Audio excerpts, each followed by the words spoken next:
президенти Чин Си Ҷингпин даъват кард ки кишварҳои Аврупо ва Осиё ҳамкориҳояшон дар чаҳорчӯби ташабусси як камарбанд ва як роҳи ин кишварро тавсия бахшанд. нишасти рӯзаи раҳбарони 29 кишвари олам дар Пекин ҳамчун кӯшиши афзоиши нуфузи саросарии Чин арзёбӣ мешавад. бори аввал ин ташаббус дар соли 2013 муаррифӣ шуда буд. президенти Чин мегӯяд кишвараш барои иҷрои ин ташаббус ки ҳадаф аз он ба ҳам пайвастани бандарҳо, роҳҳои оҳан, роҳҳои мошингард ва паркҳои саноатӣ мебошад, $124 миллиард тахсис хоҳад дод.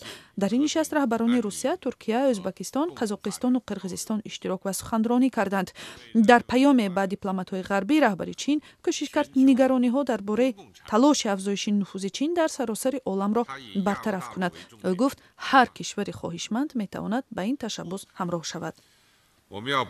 мо бояд рӯҳияи ҳамкориро ҳифз кунем, бояд аз роҳи машварати муштарак ва барномаҳои муштарак сиёсати ҳамоҳангшуда таҳия кунем. бояд тиҷорат бидуни маҳдудият бошад, ҳамоиши молӣ тавсия ёбад ва равобити мардум бо мардум таҳким ёбад. мо бояд ҳамкориҳои боз роҳандозӣ намуда вазъеро ба вуҷуд орем ки ба ҳама пирӯзӣ орад. мо набояд барои худ маҳдудиятҳо созем. мо бояд ба ҳимояткории саноатӣ ё худ протекционизм роҳ надиҳем. кишварҳои узви созмони ҳамкориҳои Шанхай дар татбиқи ташаббуси як камарбанд ва як роҳи президенти Чин Си Ҷингпин нақши муҳим доранд.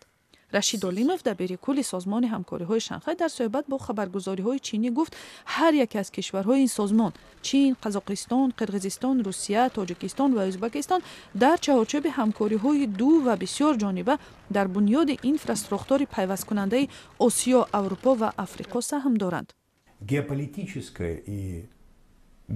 мавқеи сиёсӣ ва ҷуғрофиёи кишварҳои узви созмони ҳамкориҳои Шанхай барои бунёди камарбанди иқтисодӣ ва эҳёи роҳи абрешӣ муҳим аст. бо афзоиши кишварҳои узв имкониятҳои ин созмон бештар мешавад. аз ин рӯ лоиҳаи як камарбанд, як роҳ ба ҳадди бузурге ба ҳамкориҳои муштарак такя мекунад. ба қавли Рашид Олимов, моҳи оянда Ҳиндустону Покистон ба узвияти созмони ҳамкориҳои Шанхай қабул хоҳанд шуд ва шумори аҳолии кишварҳои ин созмон ба 40% аҳолии рӯи олам баробар мешавад. вай гуфт ки кишварҳои узв аз ташаббуси як камарбанд ва як роҳ ба нафъи худ истифода хоҳанд бурд.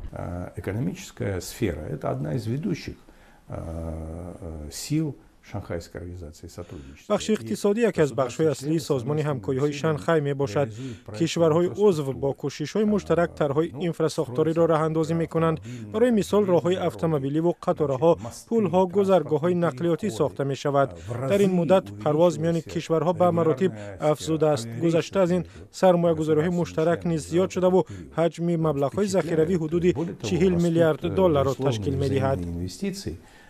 Их объем накопленных инвестиций уже составляет порядка $40 миллиардов.